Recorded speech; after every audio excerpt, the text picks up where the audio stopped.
Welcome to Kermode Uncut. I'm joined by filmmaker Toby Amies. You may remember a year ago we did a preview of the documentary showing at the Sheffield Documentary Festival. Toby's film, The Man Whose Mind Exploded, was showing there a year ago. Toby's going back up to Sheffield because the festival kicks off again tomorrow, Saturday.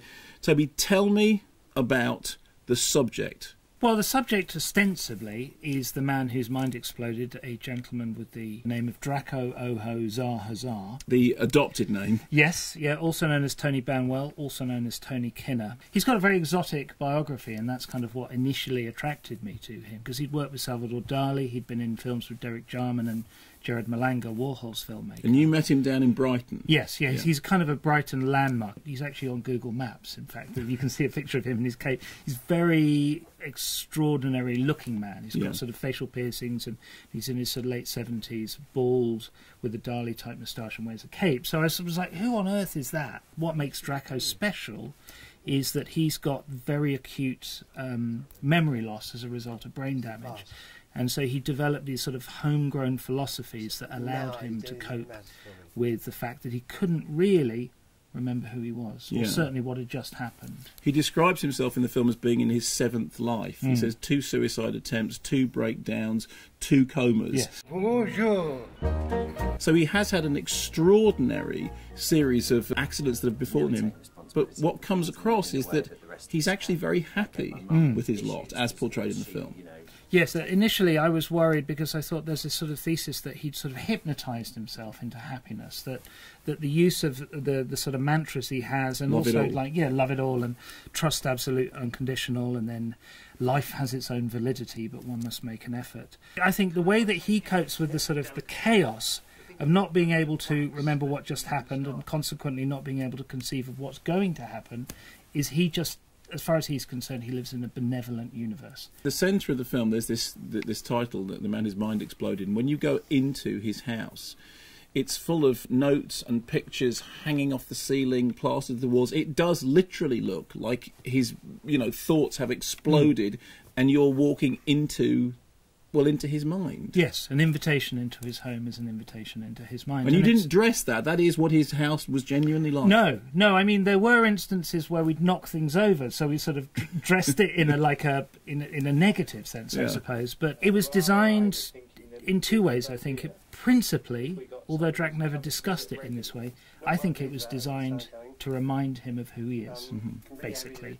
To remind him of his particular enthusiasm, shall we call them. Yeah. And then also as a sort of a guide to Drako, because I think because he'd lost access to so much of his identity, a big way that he could keep a sense of identity was by introducing himself to people. So he was consistently telling the story of himself. The thing that interests me most is how audiences react to it. Obviously you played at the Sheffield Documentary Festival, and then it played at some festivals down here in London as well, didn't it? Yes, played at the Flare Festival, and we had a secret screening at the BFI as well. I learned to make a film whilst making this film.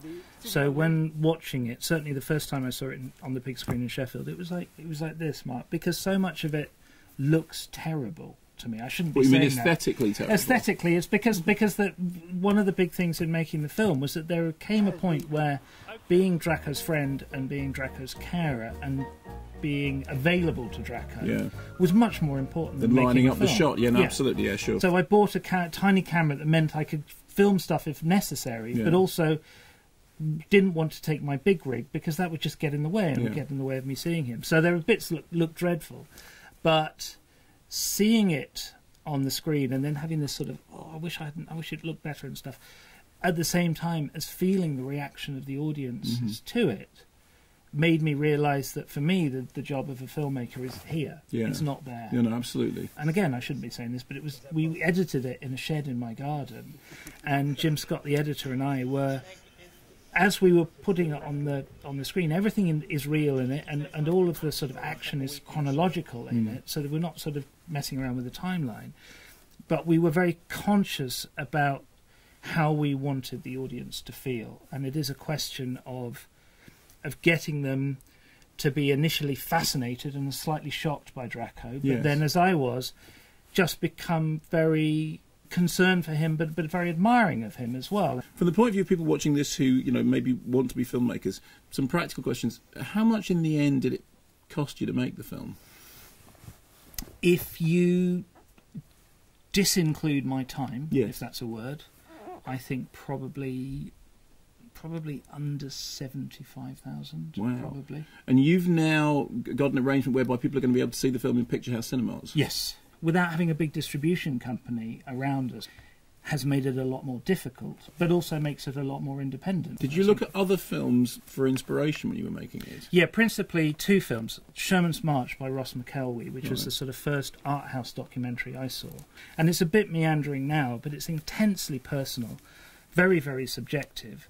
But as a consequence, it's terribly honest. You know, you kind of believe it all. And then the other thing, because I did have a sense of going into a sort of surreal and extreme and very unusual environment, and that idea of going into his house, meaning that you go into his mind. Yeah. I just watched Fantastic Voyage, and I can't really think of any way in which that directly influenced the film, except that for me the whole thing was a fantastic voyage. And I suppose there are some of the more kind of... And you were Raquel Welch going into the mind. It's sweet of you to say, Mark. Well, look, congratulations on the film, and congratulations on, you know, getting it out to the public so people can see it in Picture House. So you're up to Sheffield now.